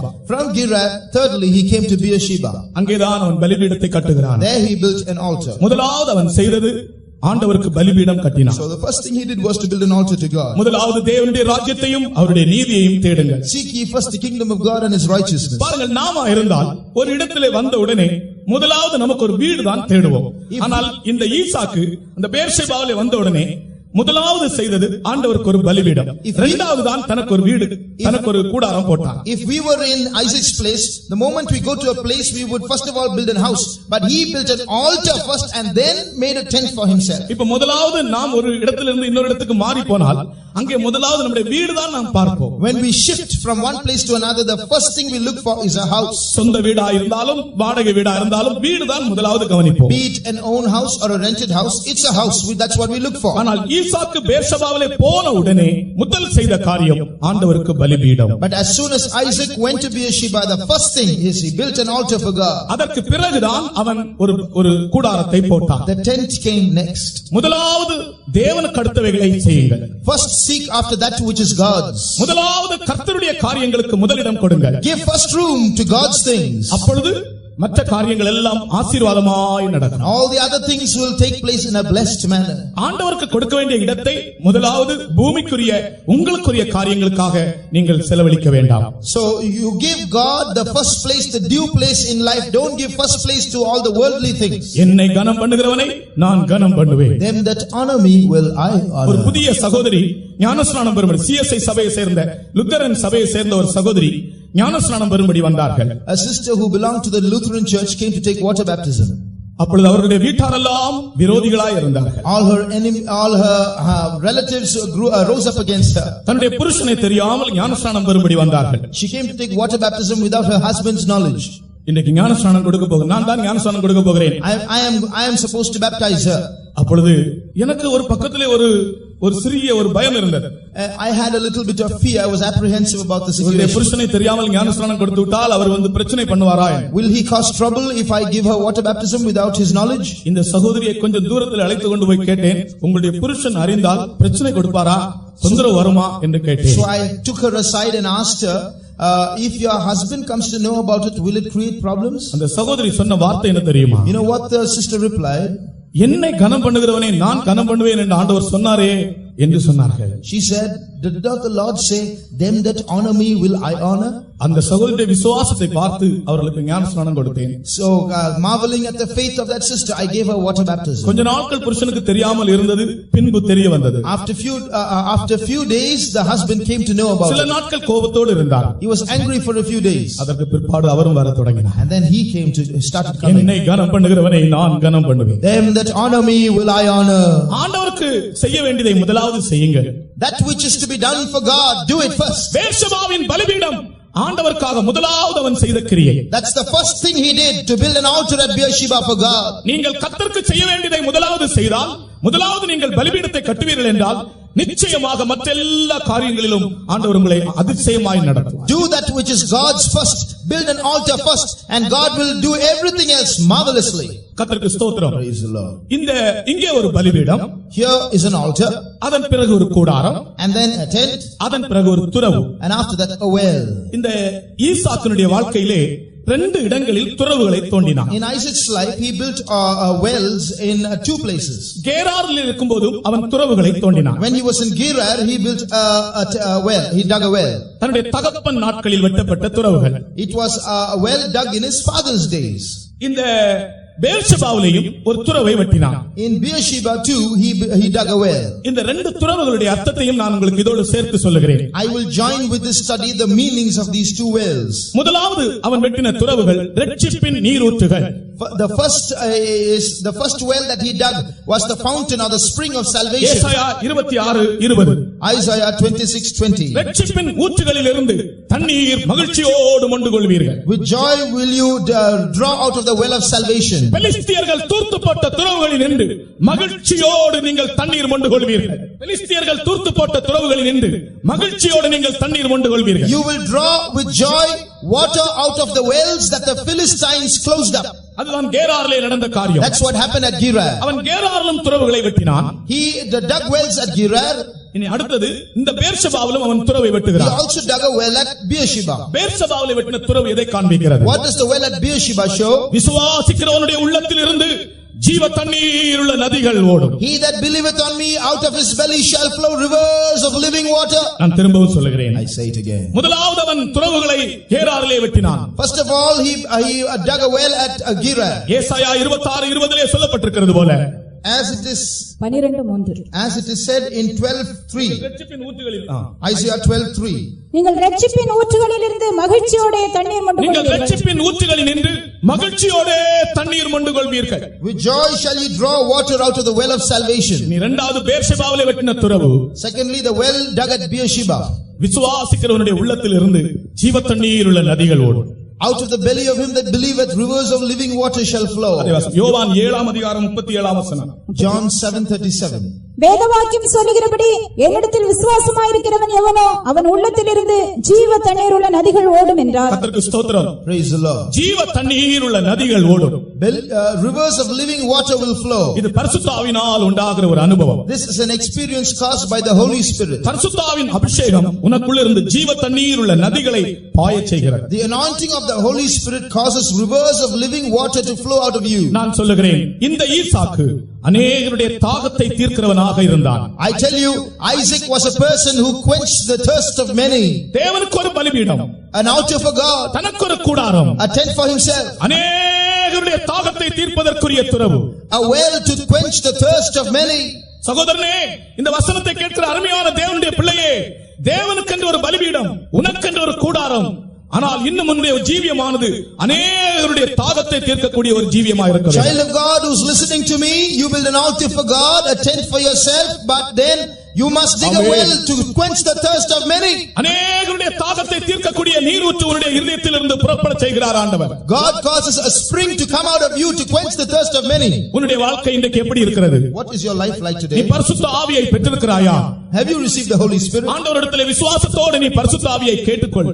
Ask with faith for the Holy Spirit from பரிசுத்த God. ஆவிக்காக ஜெபிப்பாயாக. Pray for the Holy Ghost. என்னத்தை பெற்றுக்கொண்டாலும் பரிசுத்த ஆவியை பெற்றுக்கொள் என்று ஒரு பக்தன் சொல்லுகிறார். One man of God says, whatever you receive, see to it that you receive the Holy Spirit. இந்த உலகத்தில் ஆண்டவர் உன்னை ஜீவனோடு வைத்திருப்பதன் நோக்கம் அநேகருடைய தாகத்தை நீ தணிக்கும்படியாக. The very purpose for which God has kept you alive on earth is so that you might quench the thirst of many people. துறவுகளை வெட்டுங்கள்.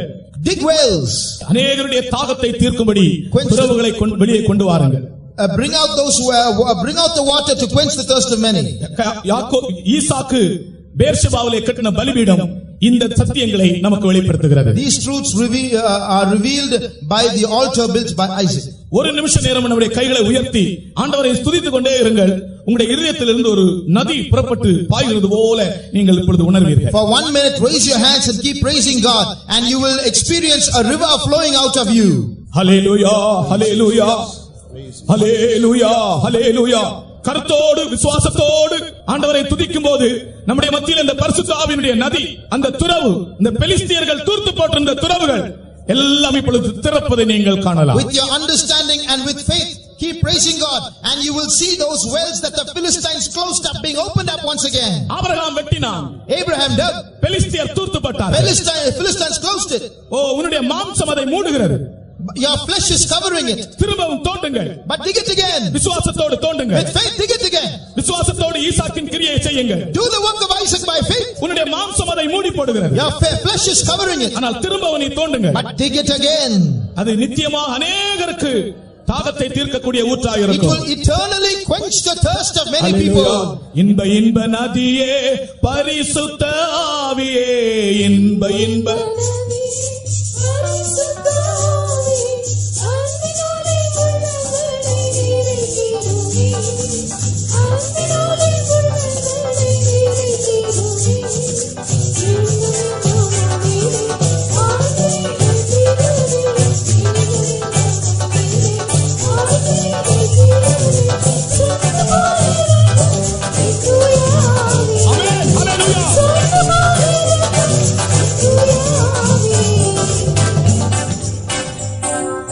சமயம் இல்லாதபடியால் நான் திரும்ப யாக்கோபின் பலிபீடத்தை பற்றி பேசுகிறேன். I go to the altar of Jacob due to lack of time. அடுத்த பலிபீடம் யாக்கோபின் பலிபீடம். The next is the altar of Jacob. யாக்கோபு 4 இடங்களில் பலி செலுத்தினதாக இருக்கிறது.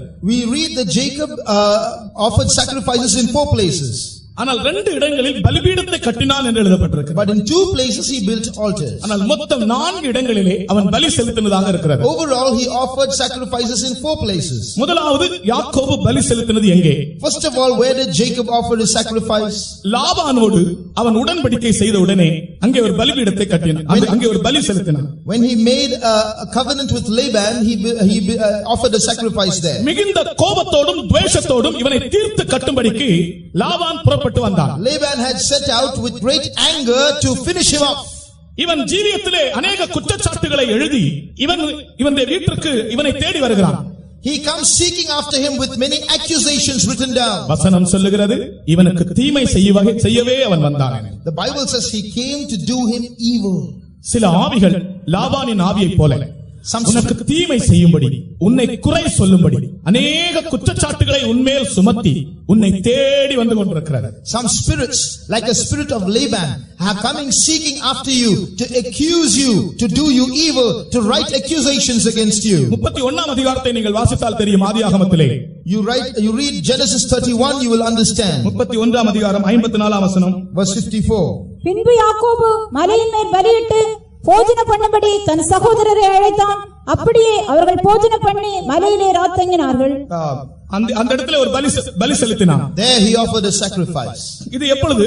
When was this? தன்னை குற்றம் சாட்டும்படிக்கு வந்ததான லாபானோடு அவன் உடன்படிக்கை செய்கிறான். When he made a covenant with Laban who came to accuse him. Laban குற்றம் சாட்ட வந்தபோது இவனிடத்தில் குற்றம் இல்லை. When Laban came to accuse him, there was no fault to find. இதுபோல சில ஆவிகள் நம்முடைய ஜீவியத்திலே சில குற்றங்களை கொண்டு நமக்கு முன்பாக நிறுத்துகிறது. So also some spirits will come and try to bring accusations against us. யாக்கோபை போல அந்த விஷயத்தில் நாம் நல்மனசாட்சியுடையவர்களாக இருக்க வேண்டும். But like Jacob, at that time we should have a good conscience. கர்த்தருக்கு ஸ்தோத்திரம். Praise the Lord. ஏதாவது குற்றச்சாட்டுகள் நம்மை குறித்து வரும்போது முதலாவது அது உண்மைதானா என்று சிந்திக்க வேண்டும். When any accusations rise up against us, first of all think and see, is it true? அது இல்லாவிட்டால் நாம் கலங்கவும் கூடாது.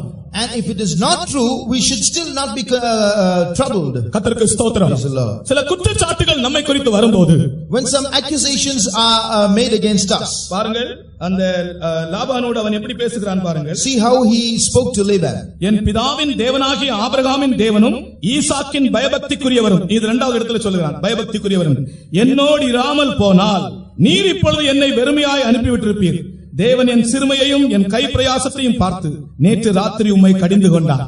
God had seen my affliction and the labor of my hands and rebuked thee yesternight. யாராகலும் உன்னை ஒரு இல்லாத காரியத்திற்கு குற்றம் சாட்டும்படிக்கு ஓடி வந்து கொண்டிருந்தால் வழியிலேயே தேவன் அவர்களை சந்தித்து பேசுவார்.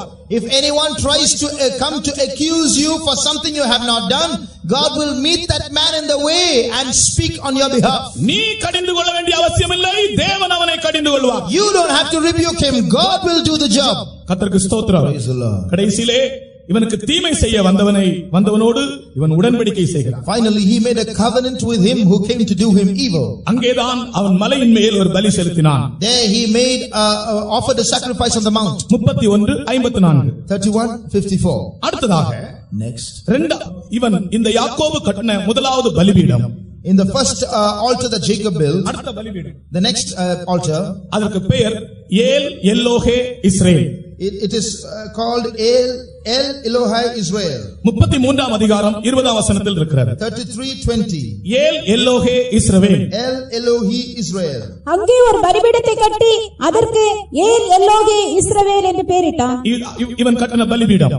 This is his next altar. இந்த ஏல் எல்லோகே இஸ்ரவேல் என்றால் என்ன? What does El Elohi Israel mean? தேவன் இஸ்ரவேலின் தேவன்.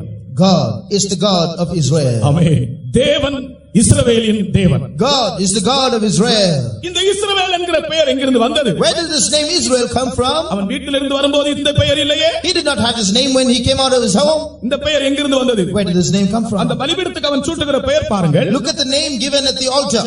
ஏல் எல்லோஹே இஸ்ரவேல். El Elohi Israel. இந்த இஸ்ரவேல் என்ற பெயர் தனக்கு தேவன் சூட்டின பெயர். Israel is the name given by God to him. அதற்கு இந்த பலிபீடத்தை கட்டுவதற்கு 3 அனுபவங்கள் அவனுக்கு தேவையா இருந்தது. To build this altar he needed 3 experiences. ஒன்று தனித்திருக்கும் அனுபவம் தேவனோடு. One, the experience of being alone with God. யாக்கோபு பிந்தி தனித்திருந்தான். Then Jacob was alone with God. 32ஆம் அதிகாரம் 24ஆம் வசனம். 32:24. என்னை கேட்கிற அருமையான தேவனுடைய ஜனங்களே, இந்த வசனத்தை கேட்கிறவர்களே, நீங்கள் யாராயிருந்தாலும் சரி, தேவனோடு கூட தனித்திருக்கிற ஒரு அனுபவம் உங்கள் வாழ்க்கையில் இன்றியமையாதது. Whoever, all children of God who are listening to me, it is imperative to have this experience of being alone with God. தேவனோடு பிந்தி தனித்திருந்தான். He was left alone with God. 32ஆம் அதிகாரம் 24ஆம் வசனம். 32:24. யாக்கோபு பிந்தி தனித்திருந்தான். அப்பொழுது ஒரு புருஷன் பொழுது விடியுமளவும், அந்த வசனம் முன்னால படிங்க. அந்த மனைவியையும் பிள்ளைகள் எல்லாம் ஆற்றை கடக்க செய்தான். He caused his wives and his children to cross the river. அவனோ அன்று ராத்திரி பாளையத்திலே தங்கி ராத்திரியில் எழுந்திருந்து தன் 2 மனைவிகளையும் தன் 2 பணிவிடைக்காரிகளையும் தன்னுடைய 11 குமாரரையும் கூட்டிக் கொண்டு யாப்போக்கு என்கிற ஆற்றின் துறையை கடந்தான். அவர்களையும் சேர்த்து ஆற்றை கடக்க பண்ணி தனக்கு உண்டான யாவையும் அக்கறைப்படுத்தினான். யாக்கோபு பிந்தி தனித்திருந்தான். சகோதரனே, நீ தனித்து தேவனோடு இருக்கிற ஒரு அனுபவம் உனக்கு தேவை.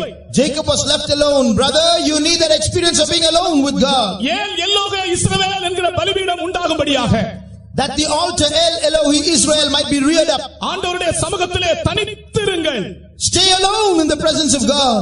சில ஆட்களுக்கு ஆண்டவருடைய சமூகத்திலே உட்கார சமயம் இல்லை. Some people have no time to sit in God's presence.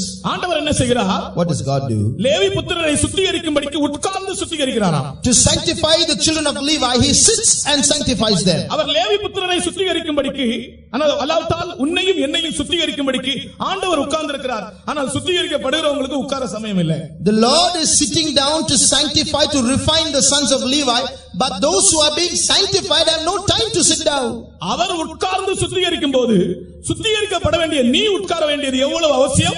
When he sits down to refine, how more important it is for you to sit down. கோபுரம் கட்டுகிறவனை பற்றி இயேசு சொல்லுகிறார். About the builder of the tower, the Lord says, அவன் உட்கார்ந்து தன்னுடைய செல்லும் செலவை கணக்கு பார்க்க வேண்டுமா? நீ நடந்தல்ல கணக்கு பார்க்கிறது கணக்கு தெட்டி போகும்.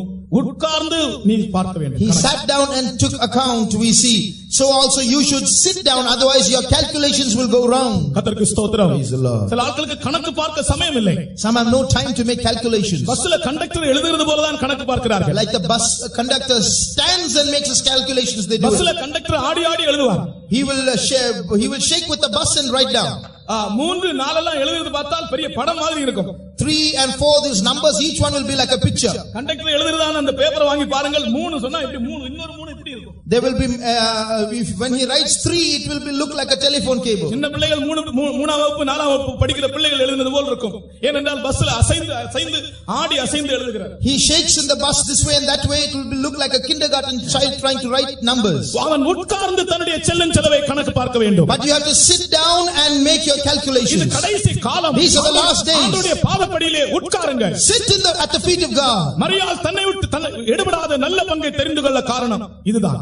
This is how Mary did it. She chose that good part which shall not be taken away from her. பாதப்படியிலே அவள் உட்கார்ந்தாள். She sat at the feet of Jesus. மார்த்தாளுக்கு சமயம் இல்லை. Martha had no time. பல அலுவல்கள் ஏராளம் உண்டு. She had a lot of work to do. இது உட்கார வேண்டிய சமயம். This is the time to sit down. கர்த்தருக்கு ஸ்தோத்திரம்.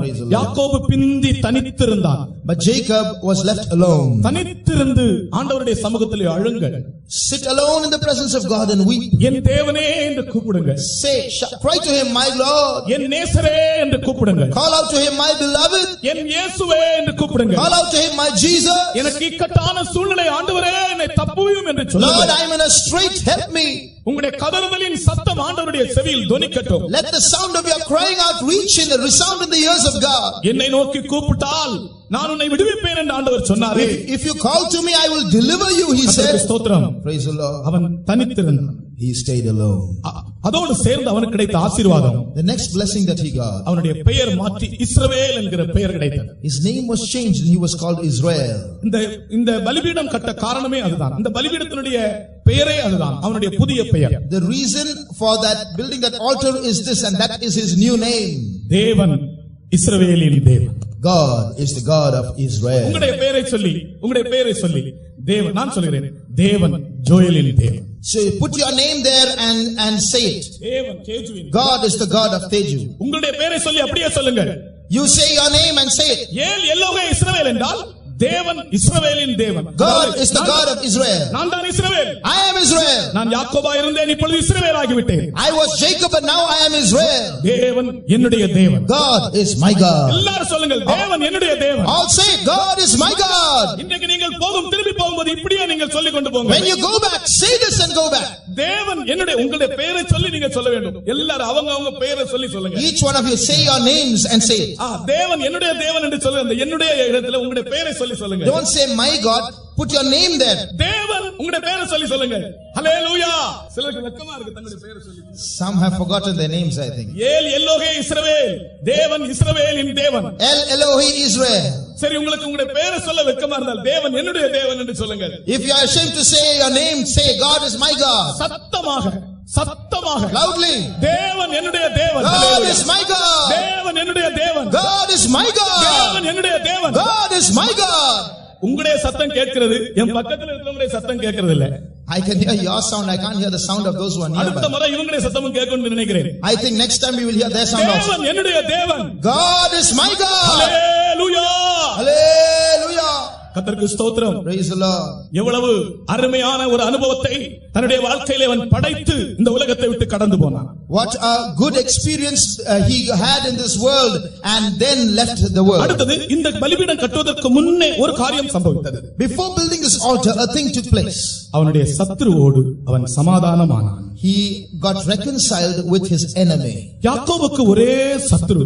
Jacob had just one enemy. தன்னுடைய சொந்த சகோதரன், his own brother. சேஷ்ட புத்திர பாகம் கிடைத்தது. He got his birthright. தகப்பனின் ஆசீர்வாதமும் கிடைத்தது. He got the blessing of his father. ஆனால் வாழ்க்கையிலே நிம்மதியே இல்லை. But no peace in his life. ஒரு சத்துரு இருக்கிறான். There is an enemy. ஒரே ஒரு பகைவன். Just one enemy. ஆசீர்வாதத்தை நினைக்கும்போது சந்தோஷம் வரும். திடீரென்று ஏசாண்டு நினைக்கும்போது திகில் வரும். Whenever he thinks of that blessing, he is overjoyed. But then when he thinks of Esau, he trembles. ஏதோ தவறி போய் கன்வென்ஷனுக்கு போய் வந்து உட்கார்ற இடத்துல அந்த ஆள் வந்து உட்கார்ந்தால் இப்படி திரும்பி பார்க்கும்போது உன்னுடைய சத்ருவா இருந்தால் உன்னுடைய முகம் எப்படி இருக்கும்? You come for a blessing and sit in the convention with joy. You suddenly turn around and see your enemy, you tremble and go to a side. உனக்கு யாராவது சத்துருக்கள் இருக்கிறார்களா? Do you have any enemies? அந்த சத்ருவோடு நீ சமாதானமான பின்புதான் ஏல் எல்லோஹே இஸ்ரவேல் என்கிற பலிபீடம் உண்டாகும். You can build the altar El Elohi Israel only after you reconcile with that enemy. கர்த்தருக்கு ஸ்தோத்திரம். ஏசாவோடு சமாதானம் ஆகும் வரைக்கும் இந்த யாக்கோபுக்குள்ளே அவனை பற்றிய ஒரு பயம் இருந்து கொண்டே இருந்தது. As until Jacob got reconciled with Esau, Jacob was always afraid of Esau. ஏசா வந்து விடுவானா, என்னை கொன்று போடுவானா, எனக்கு என்ன சம்பவிக்கும் என்கிற ஒரு பெரிய பயம். A constant fear within him. Will Esau come? Will he kill me? What will happen? அந்த பயம் நீக்கப்பட வேண்டும். That fear should go. எங்க வாத்தியார் எங்களுக்கு ஒரு கதை சொல்லி கொடுத்தார். Our teacher taught us a story. பயப்படக்கூடாது. That we should not fear. ஒரு நாள் அந்த கதை என்னன்னு சொல்லுகிறேன். I tell you that story.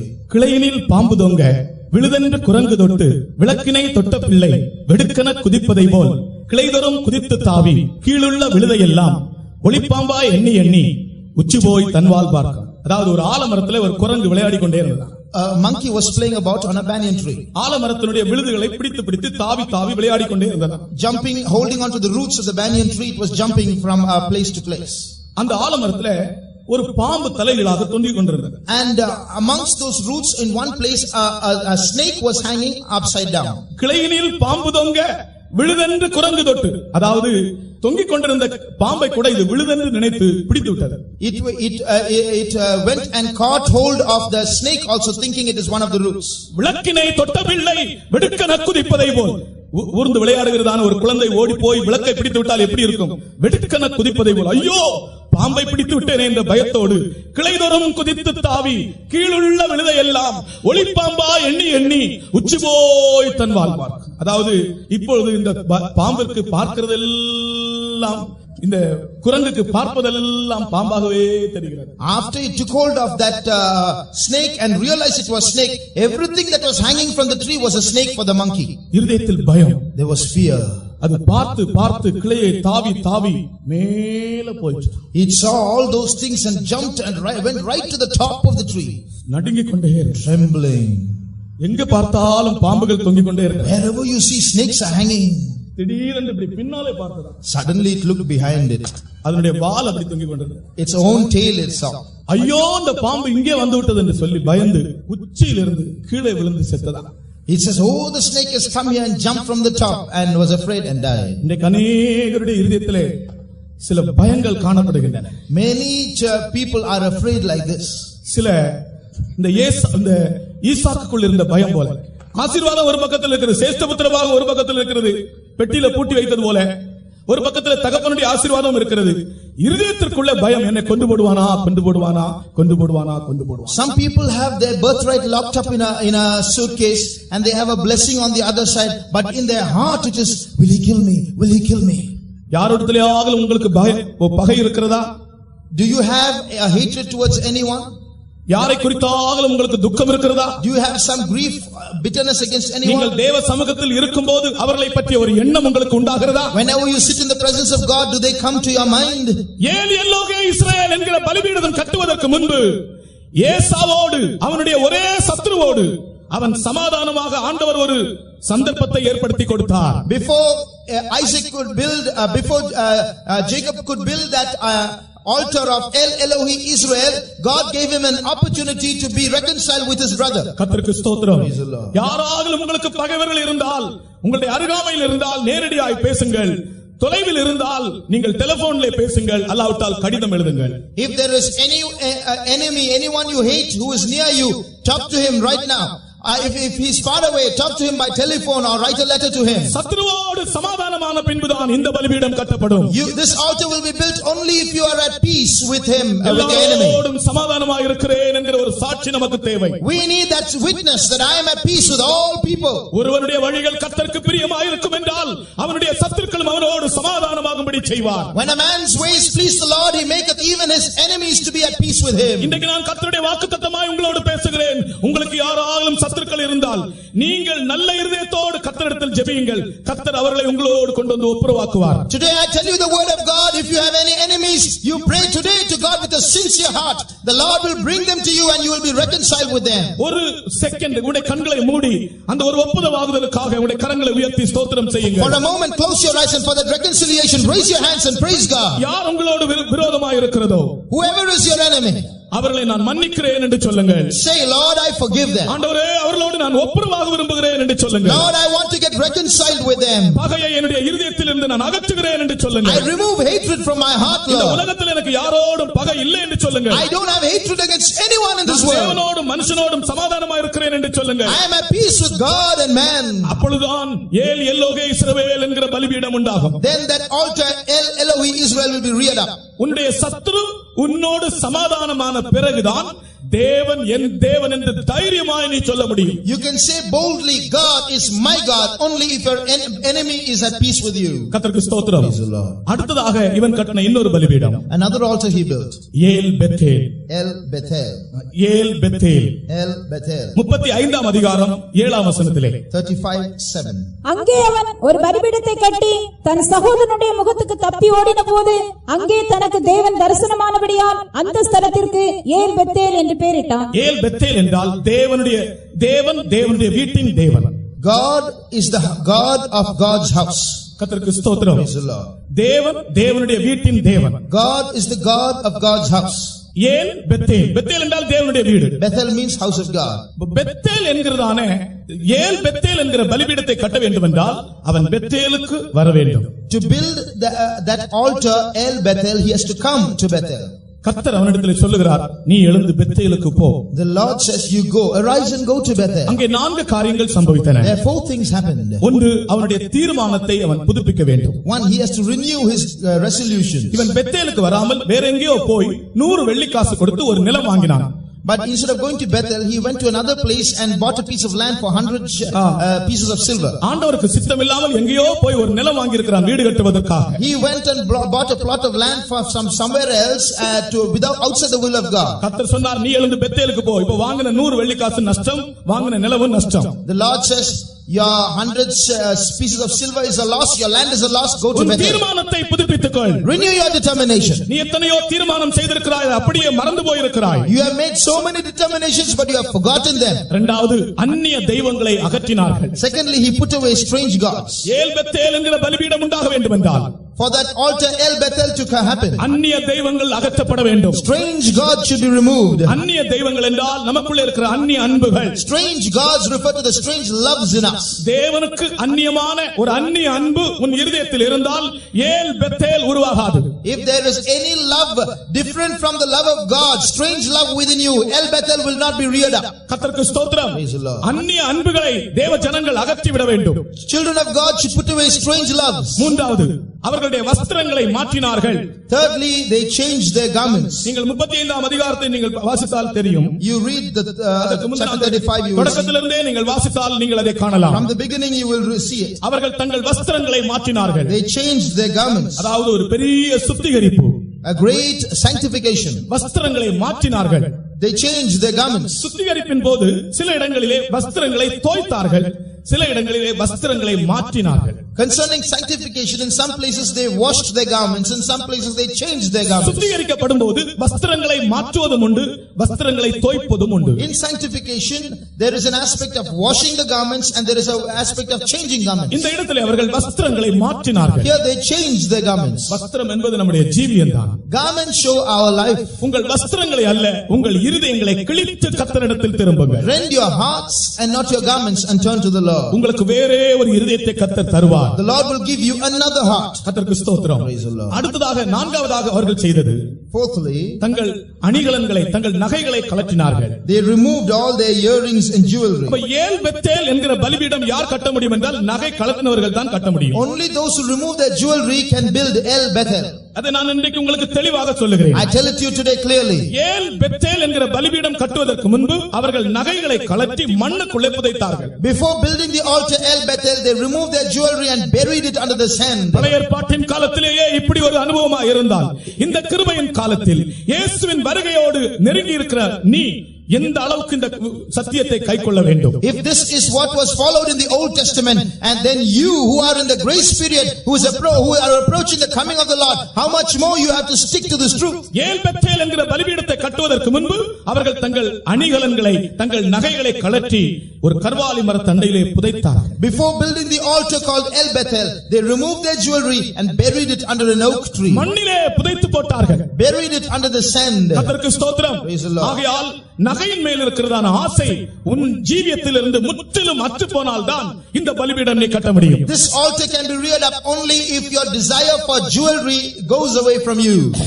உன்னை அலங்கரிக்க வேண்டும், உன்னை ஆடம்பரமாக நீ மற்றவர்களுக்கு முன்பாக அழகாக காணப்பட வேண்டும் என்கிற அந்த எண்ணங்கள் எல்லாம் அற்ற பின்பு இந்த பலிபீடம் உருவாகும். This mind of decorating and adorning yourself and appearing beautiful before others should go away before you build this altar. மணவாட்டி உள்ளான பூரணம் உடையவள். The bride is all glorious within. உள்ளான பூரண மகிமை உடையவள். She is all glorious within. கர்த்தருக்கு ஸ்தோத்திரம். ஒரு உள்ளான மகிமையை நமக்குள்ளே உருவாக்கி கொண்டிருக்கிறார் ஆண்டவர். God is shaping an inward glory within us. நகையோடு விடுதலை இல்லாத தேவனுடைய பிள்ளையே உன்னோடு கர்த்தர் பேசுகிறார். Child of God who is not delivered from jewelry, the Lord is speaking to you. அன்றைக்கு யாக்கோபு ஏல் பெத்தேல் என்கிற பலிபீடத்தை கட்டுவதற்கு முன்பு தன்னுடைய வீட்டார் எல்லாரும் நகைகளை கழற்றி மண்ணுக்குள்ளே புதைத்தது போல நீயும் கூட உனக்குள்ள இருக்கிற நகை ஆசையை மண்ணிலே புதைத்து விடு. Just like that day the house of Jacob, they removed their jewelry and placed it under the oak tree and buried it in the sand. Today bury your desire for jewelry in the sand. மண் என்று சொல்வது அதை மண்ணாய் காண்பதை காண்பிக்கிறது. Sand shows what is just mud or earth. இதுவரைக்கும் பொன், இப்பொழுது நான் மண் என்று நினைக்கிறேன். Till now it was jewelry and gold. Now remember it is mud or earth. கர்த்தருடைய பரிசுத்த நாமத்துக்கு ஸ்தோத்திரம். Praise be to the holy name of the Lord. அடுத்ததாக நான்காவது அவன் ஒரு பலி செலுத்தினான். Fourthly he offered a sacrifice. 46 அதிகாரம் முதலாம் வசனத்திலே. Chapter 46 verse 1. அது எப்பொழுது தெரியுமா? You know when that happened? அவனுடைய ஆவி உயிர்த்தபோது அவன் ஒரு பலி செலுத்தினான். When his spirit was quickened, he offered a sacrifice. இதுவரைக்கும் அவனுடைய ஆவி யோசேப்பு மரித்து விட்டான் என்று எண்ணிக்கொண்டிருந்தது. Till now he was thinking that Joseph was dead. இப்பொழுதோ அவனுடைய ஆவி உயிர்த்து விட்டது. But now his spirit revived. அவன் ஒரு பலி செலுத்தினான் ஆண்டவருக்காக. He offered a sacrifice for God. நீங்கள் வீட்டிலே போய் இந்த வசன பகுதிகளை எடுத்து வாசித்து தியானித்து உங்களுக்குள்ளே ஒரு உயிர்ப்பிக்கப்படுகிற அனுபவத்தை பெற்றுக்கொள்ளுங்கள். Go home, meditate on the scripture portions, and you receive a revival, a quickening spirit within you. கர்த்தருடைய வருகை மிகவும் சமீபமா இருக்கிறது. The coming of the Lord is at hand. ஒரு நிமிஷம் நம்முடைய கண்களை மூடி முழங்காலில் இருப்போம். For a moment, let's all close our eyes and stand on our knees. இப்பொழுதே அந்நிய காரியங்கள் நம்மை விட்டு அகன்று போகட்டும். Let strange things leave us right now. ஆண்டவருக்கென்று பலிபீடங்கள் எழும்பட்டும். Let altars rise up for God. ஜீவியமே பலிபீடமாய் மாறிவிடட்டும். Let your life become an altar. கர்த்தர் நம்மோடு கூட இருக்கிறார். The Lord is with us. உன்னுடைய பயம் நீக்கப்படுகிறது. Your fear is being removed. உன்னுடைய சந்தேகங்கள் அகற்றப்படுகிறது. Your doubts are being dispelled. உன்னுடைய வியாதிகள் Your அகற்றப்படுகிறது. sicknesses are being healed. உனக்கு நன்மை உண்டாகிறது. Goodness is coming upon you. ஆண்டவர் உனக்கு உதவி செய்யும்படியாக இறங்கி வந்திருக்கிறார். The Lord has come down to help you. உன்னுடைய சத்துருக்கள் உன்னோடு சமாதானமாக போகிறார்கள். Your enemies are going to get reconciled with you. நீ செய்கிற வேலையிலே உனக்கு நன்மை உண்டாக போகிறது. There's going to be goodness in your work. வாக்குத்தத்தத்தில் உண்மையுள்ள தேவன் இதோ உன்னை நேசிக்கிறார். God who is faithful in his promise loves you. கர்த்தருடைய கரம் குறுகி போகவில்லை. The hand of the Lord is not short. அவருடைய செவிகள் மந்தமாகவில்லை. His ears are not dull. இயேசு கிறிஸ்து நேற்றும் இன்றும் என்றும் மாறாதவராய் இருக்கிறார். Jesus Christ is the same yesterday and today and forever. ஓ, அவர் நம்மை ஆசீர்வதிக்கிற தேவனாய் நம்முடைய மத்தியில் அசைவாடிக் கொண்டிருக்கிறார். He is walking in our midst as the God of blessing. உங்களுடைய வாய் திறந்து நீங்கள் சொல்லுங்கள் ஆண்டவரிடத்திலே. Open your mouths and tell the Lord, தேவன் என்னுடைய தேவன். God is my God. எல்லாரும் சொல்லுங்கள் விசுவாசத்தோடு. All say it by faith. தேவன் என்னுடைய தேவன். God is my God. நான் ஜீவிப்பேன். I will live. நான் ஆசீர்வதிக்கப்படுவேன். I will be blessed. என் தேவன் என்னை ஆசீர்வதிக்கிறார். My God will bless me. அசுத்த ஆவிகள் வெட்கப்பட்டு போயின. Evil spirits are put to shame. சாத்தானின் வல்லமைகள் வீழ்ச்சி அடைந்தன. Powers of Satan are fallen. பாதாளத்தின் வல்லமைகள் தோற்கடிக்கப்பட்டன. Powers of hell are defeated. ஆண்டவருடைய வலதுகரம் உயர்ந்திருக்கிறது. The right hand of the Lord is exalted. கர்த்தருடைய வலதுகரம் பராக்கிரமம் செய்ய தோன்றிருக்கிறது. The right hand of the Lord doeth valiantly. அவருடைய கரம் என்னை தூக்கி எடுக்கிறது. Her right hand has lifted me up. கர்த்தர் உன்னை தூக்கி எடுக்கிறார். The Lord is lifting you up. கர்த்தர் உன்னை விடுவிக்கிறார். The Lord is delivering you. கர்த்தர் உன்னை ஆசீர்வதிக்கிறார். The Lord is blessing you. உன்னுடைய துக்கத்தை மாற்றி உனக்கு சந்தோஷம் தருகிறார். Removing your sorrow is filling you with joy. சத்துருக்களை சமாதானமாகும்படி செய்கிறார். He is causing your enemy to be at peace with you. உன்னுடைய தீமைக்கு பதிலாக நன்மை உனக்கு உண்டாக போகிறது. Instead of your evil, good is going to be bound within you. இதோ நான் மாம்சமான யாவருக்கும் தேவன். Behold, I am the God of all flesh. என்னால் கூடாத காரியம் ஒன்றுமில்லை. There is nothing too hard for me. கர்த்தர் நம்முடைய மத்தியிலே அசைவாடி கொண்டிருப்பதை நான் காண்கிறேன். I see the Spirit of God moving in our midst. ஹalleluya ஹalleluya ஹalleluya. இயேசு என்னும் நாமமே என் ஆத்துமாவின் கீதமே, என் இயேசுவை நான் என்றும் ஏற்றி மகிழ்ந்திடுவேன். என் இயேசுவை ஏற்றி மகிழ்ந்திடுவேன். போர பயங்கரமான புயலின் கொடிய அலையின் மத்தியில், போர பயங்கரமான கொடிய அலையின் மத்தியில், காற்றும் மரத்தும் வாடி சேர்த்து வைத்த அன்பை என்று பாடுவேன். காற்றும் மரத்தும் வாடி சேர்த்து வைத்த அன்பை என்று பாடுவேன். இயேசு என்னும் நாமமே என் ஆத்துமாவின் கீதமே, என் இயேசுவை நான் என்றும் ஏற்றி மகிழ்ந்திடுவேன். இயேசுவை நான் என்றும் ஏற்றி மகிழ்ந்திடுவேன். பூமி அகிலமும் சாட்சியாக புகழ்ந்த கட்டளையதான், பூமி அகிலமும் சாட்சியாக புகழ்ந்த கட்டளையதான், ஆவி ஆத்துமாவும் தேவன் யாவும் இன்று தந்து தொண்டு செய்துவேன். ஆவி ஆத்துமாவும் தேவன் யாவும் இன்று தந்து தொண்டு செய்துவேன். இயேசு என்னும் நாமமே என் ஆத்துமாவின் கீதமே, என் இயேசுவை நான் என்றும் ஏற்றி மகிழ்ந்திடுவேன். இயேசுவை நான் என்றும் ஏற்றி மகிழ்ந்திடுவேன். இயேசு என்னும் நாமமே என் ஆத்துமாவின் கீதமே, இயேசுவை நான் என்றும் ஏற்றி மகிழ்ந்திடுவேன். இயேசுவை நான் என்றும் ஏற்றி மகிழ்ந்திடுவேன். இயேசு நாமமே என் ஆத்துமாவின் கீதமே, இயேசுவை